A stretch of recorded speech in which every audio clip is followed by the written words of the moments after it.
This is a special episode of the Immunology Podcast, IUIS 2025, Day 5. Hey everyone, this is Dr. Jason Goldsmith and Dr. Brenda Rad. Welcome back to the Immunology Podcast, where we have conversations with immunologists. Today we're back with our final episode from IUIS 2025 in Vienna, Austria. We'll be discussing highlights and sharing our thoughts on how it all went. If you're tuning in for the first time, be sure to visit www.immunologypodcast.com or your favorite podcast app to check out our episodes covering the first 4 days in the meetings. We're going to kick things off in just a minute, but before we get to that, skip the beats, feeder cells, and antigens. Immunological mouse T-cell activator kit delivers consistent, robust T-cell activation in a simplified, streamlined workflow. It's a soluble, ready-to-use reagent that maintains functional T-cells with high viability. Visit immunological.com for more information. All right, Brenda. It's been so far. Yeah. How are you feeling? How are you doing? Well, last night was intense.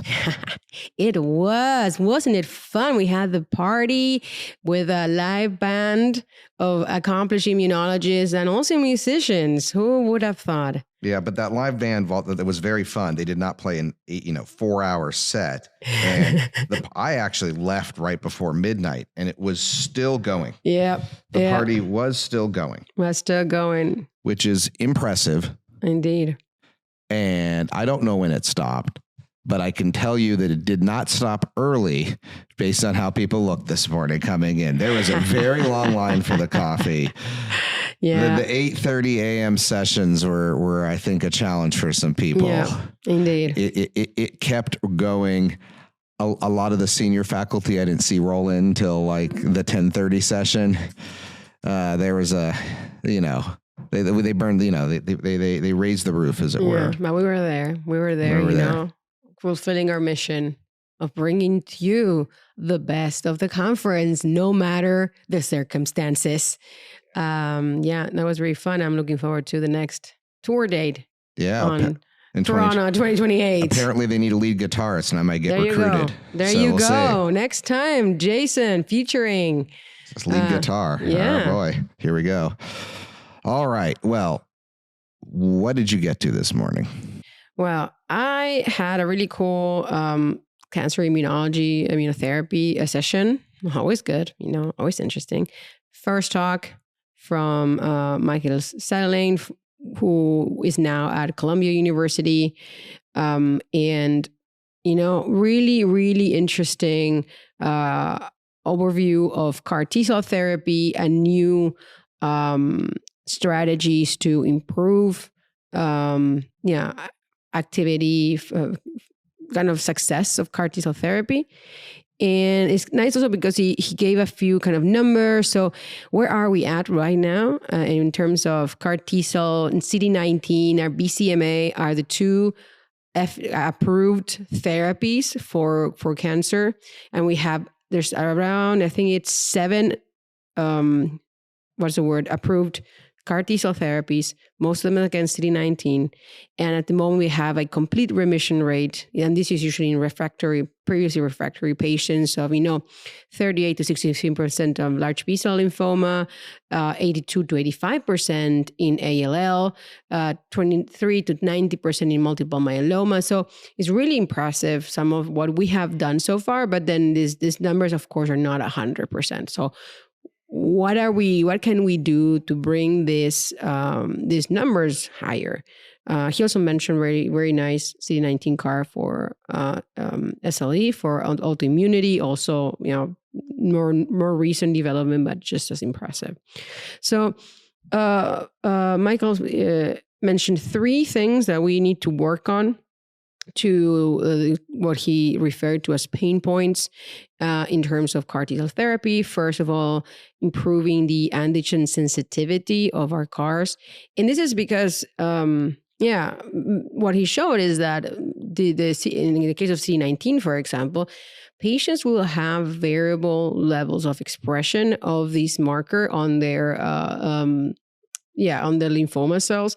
And although, normal cells express a lot of CD19, that's not the case for the tumor cells. And then if you often have a escape or you have a recurrence of the tumor, usually those cells that come back are CD19 low, not necessarily negative, And this is important, not necessarily negative, but low to a point that the regular CARs are no longer effective. And so he mentions that, I think it's also some nice numbers.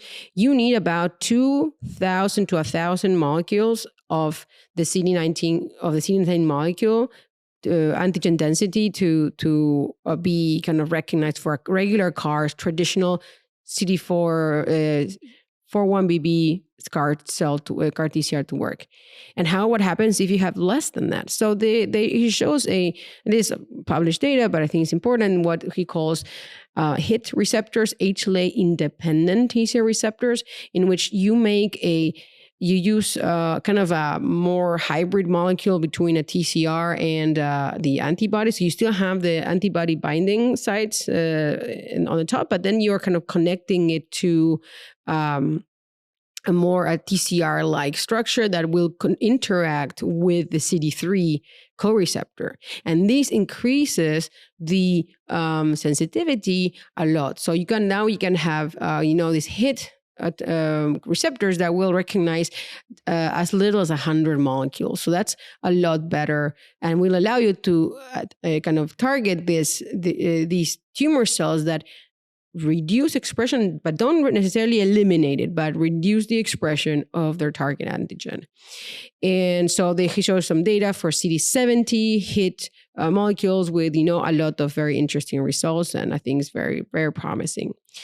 And then another thing that he looked into is to this idea of logic gating, which means using this, mathematical, like the Boolean combinations of conditions to kind of have more control over the specificity or the kind of the reactivity that you see if you combine more than one receptor. So you have, for example, if you want to if you have a receptor that's really good, but it's expressed also in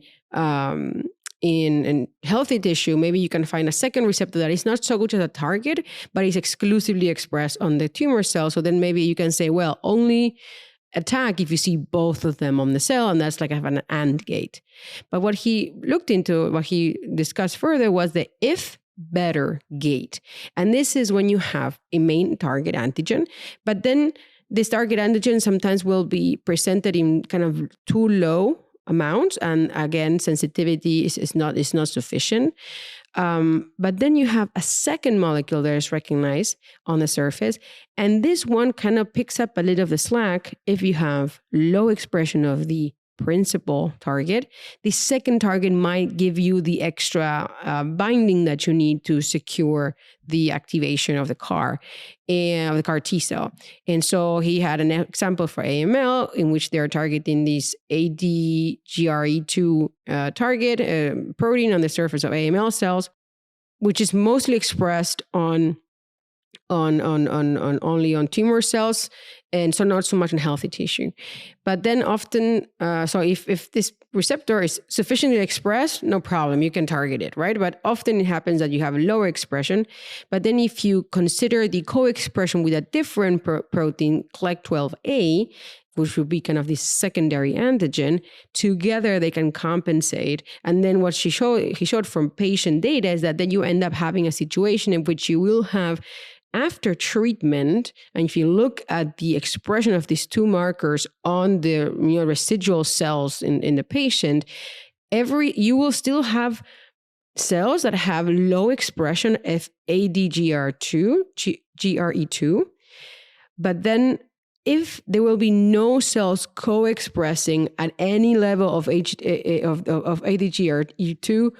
with CLEC12A. So that kind of double positive population completely disappears. And that is almost exclusively tumor cells. And then you still have these low expressors of ADGRE2, which are probably healthy cells. Those guys are not disappearing. And so really interesting. And the third thing he talked about, and I think that also this is probably what gave me the impression is the most impactful right now, is he showed that you can actually, if you have the signaling domain of a regular CAR, as the CD3 signaling domain, and this has 3 ITAM domains that are the ones that are transducing the signal of the CAR. And that's because that's how the originally CD3 zeta protein is. It has 3 ITAM domains. So that's what we've been always using. But he showed that if you actually kind of nullify 2 of those domains, the 2 kind of further, the 2 top domains, the 2 bottom domains, you were thinking like the CAR on the top, you can actually preserve efficacy of the CAR, but that seems to really help with persistence, because then you have not such a strong stimulation, which seems to kind of increase the chances of the cell to get kind of exhausted. And he showed that with this new CAR, by just kind of eliminating these 2 domains and now their functionality, I think they're still structurally there, but they're not working anymore. You can have really good responses with as little as 25 million cells per patient, which is like an order of magnitude less than commercial CARs are using right now. And without almost no side effects, almost no toxicity. So I think that's really cool. And he said that they are kind of now using that as a standard. All the new CARs are only having 1 ITAM, a functional ITAM domain. So that was Michael Seiler's talk. And then after him, it was Gabriel Rabinovich. And he's Argentinian. And so it's nice to see someone, some representation. And he's very well known for his work on galectins, and particularly galectin A. So galectins are soluble glycan-binding proteins and are highly conserved throughout like many animals and other kinds of organisms. And they're quite interesting. So they bind protein glycans, and they have functions both intracellularly and extracellularly. And it's interesting because they don't have a typical secretory signal, but they can be secreted through unconventional pathways. And I think if I understood correctly, for example, in the case of galectin-1, through gasdermin D mediated pore formation in stress. I gotcha, Jason. You like the gasdermin D, didn't you? So in stress condition. And this seems to favor, so the presence of this galectin favors resolution of autoimmune inflammation and promotes tolerance. So it has kind of a tolerogenic function. And this, of course, is taken over by tumors and seems to be a mechanism that tumors use to reduce inflammation or kind of dampen the immune response. So he shows that galectin-1 interacts with the VEGFR2 receptor 2, and this promotes angiogenesis in tumors, and that, of course, is good for the tumor, bad for us. But it also shows that it can activate this receptor independently of VEGF itself, and often anti-VEGF therapy is a therapeutic avenue that people use in order to kind of prevent angiogenesis in tumors. But then if you have this other thing that's doing the job, then that's not going to work. So they showed, and he showed also that galectin-1 can help the development of kind of these myeloid-derived suppressor cells, quote unquote, and that this is another mechanism by which, the tumor microenvironment becomes more friendly to the tumor because of galectin-1. And so he shows ways of targeting galectin-1, and they're testing neutralizing antibodies in an effort to kind of restrain this function and reprogram the myeloid cells to be less tolerogenic. And so very, very nice talk. And I think it's really, he spoke about a lot of things. He spoke about a lot of things, but I think general galectins, I don't think we think about them often enough. So it's good that somebody is. Yeah. So I think maybe you can show me a little bit of what you looked into, and if we have more time, I can just talk about a few more things. Yeah. So I went to AI in immunology. Nice. This morning. 3 really good talks. The first one was from Shai Shen Orr. He did a lot of work on aging and come up with image. It's your immune age algorithm, which had previously shown that through the framing, looking at the Framingham Heart Study cohort, that it's an extra independent predictor of longevity. But it's not always good. Sometimes being older is good. Having a older immune age is good. Sometimes it's bad. And for instance, kids in Africa have an immune age, in one spot of Africa have an immune age the same as an 80-year-old in Palo Alto, which makes them more resistant to vaccines. But it's about what's happening to you, right? Okay. And this is a collaboration with Mark Davis for a long time. But what they realized, and they used AI to help with, for example, is that, ImAge was a CyTOF-based approach, and that's really expensive. So they make it a standard flow panel by finding ratios that really were important in it. So they used the AI to reduce the dimensionality of the measurement successfully. I think their correlation curve had an R-squared of 0.98 and a p-value in the negatives e to the sixth. Okay, pretty good. And then he talked about, and then how it's being able to use now, for instance, for TAVR procedures. That's a valve replacement you have when you have a narrow aortic valve, and that it can independently decide if you're a good candidate or not. So there's a bunch of stuff that they use now for a good candidate, and there's kind of some gray cases or people who look good on echo but then are bad when you actually do it. And so ImmuneAge is able to help determine if you should do that procedure in people to generate clinical relevance. Why are we doing this? And then next, he was talking about an approach called FIT-BKI, based on an old FIT thing, to predict gene knockout effects. And I think the really cool thing they did here is they put in gene, fed stuff in an AI, made a giant database. But what they did is they flagged two databases for the same gene, mouse and human. And they were able to show, but based on known effects, mutations and cells and other things. Sometimes mouse models aren't good because the genes don't behave the same way as they do in people. And so they're able to use this as a way to say, hey, before you go do the mouse study, is it human relevant? So that was neat. The next person was Bale Peludrin. He could not make it. So there was an automated, there was a video recording of him. What he did is essentially an AI Turing test for assessing their cognitive ability. And I think this points out what AI experts know, but that I think was really good to reframe for the biological community, which is AI is really good at synthesizing what's in the literature and saying what you should do or could do next. So if you feed it a bunch of large data and say, hey, based on this and the fact that I knocked this gene out, what is the next hypothesis I should do? Or what is the pattern of pathways affected or something? It's going to spit out some good stuff. But it's only going to spit out things that are really relevant to the current literature. It's not going to make a leap. It's not going to be able to solve something that's higher order or related to clinical things where you have to have that aha moment.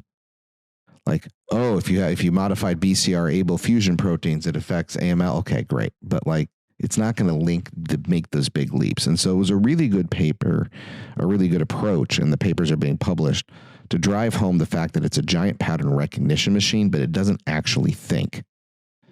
And so they really drove that home. And I think that was excellent. I think there was a lot of ahaing happening in the room because they did a tour de force to really show this.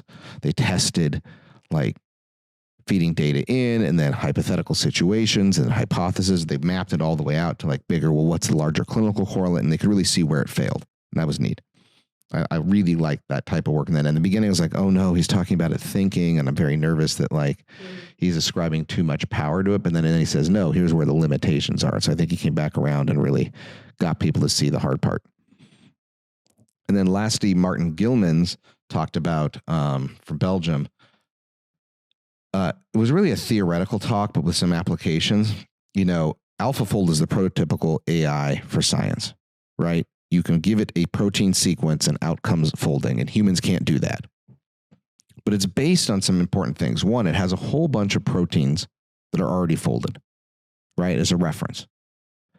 But the protein sequence that we have, the data going in, is 100% correct. That is the protein sequence. It's not inferred. It is causal, right? That is the causal protein sequence that will eventually generate a 3D structure. There's no question if it's causal. Right? We know that the primary amino acid sequence is what generates the protein structure. Yeah. No gap, right? And we know that that is indeed the protein structure, right? There's no or that protein structure, the protein sequence, right? There's no oopsies. Well, maybe it's a phenylalanine and maybe it's a tyrosine. I don't know. So we know.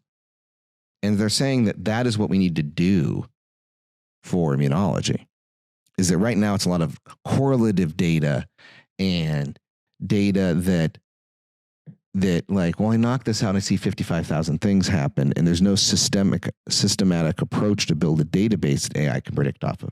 So you then showed one approach where you wanted us to understand the effects of some macrophages. So now he went into the liver system, which is his area of study, and he says, well, if you ablate Kupffer cells, macrophages show back up and become Kupffer cells. Well, what if I ablate macrophages and then inject into the same tissue 30 different macrophage lines, right, that all have had a single CRISPR on one of the surface proteins, just starting with surface. And what they do is each of these macrophage lines will then seed in one part of the liver, and then you'll see that grow up with its effects. But like how big it is, its function and all stuff are different depending on what's knocked out. But it's all in the same liver, the same mouse. And so instead of the old days of making 30 mouse lines, where you'd knock out 30 of these genes, hopefully in just the macrophage compartment, try to figure out what's happening. Now, an important part of big data is avoiding confounders, like the day you run the sample, the week, what mouse strain, what mouse facility. Instead, you have the 30 knockouts on one mouse because you put it in, and now you can see all the changes and then compare them to make predictions. And that worked much better. And so he talked about like what he was able to determine from this and the predictability, but also about how immunologists need to get together in larger cohorts and start building the databases like the biochemists did, where there is 100% causal link. Like if you get rid of the T cell receptor, you don't have certain things happen, right? If you get rid of the HLA, you don't have antigen, So there's certain things we know, right? But the amount of causal information we have in our network to feed into an AI is much less than AlphaFold, which is why it works so much less well. It's all association. Well, I think based on this, that's that. And that's all AI can do. AI can only regurgitate and predict associations. If those associations are causal, it'll predict causality, but it can't tell if something's causal or not. It just knows they're associated, and then we'll spit out the associations. So I think there's a really good point about, the data in or garbage in, garbage out. The data in really affects the data out, and that we have to be deliberate about generating the right data for AI. Which I think goes to our point that we had that whole talk in back in Immunology 2024. We talked about AI, right? Mm-hmm. And in there, it was really about the data that you own is a major player in everything, right? And that's where the race is. It's not just the AI models; it's who owns the data. Yeah, fun. That was very nice, and that was it. I'm so excited. That is all right. Well, that does indeed then bring us to the end of our IUIS 2025 episode series, which means we're going home soon. We met a lot of people here and had a lot of fun. And can't wait for the next one, Toronto in 28. Toronto 2028, there we will be. All right. And don't forget to subscribe to our newsletter at www.immunologypodcast.com. You can also reach out to us on X at @immunopodcast, Blue Sky at immunologypodcast.com, or via email the old-fashioned way at info@immunologypodcast.com with feedback. See you next time.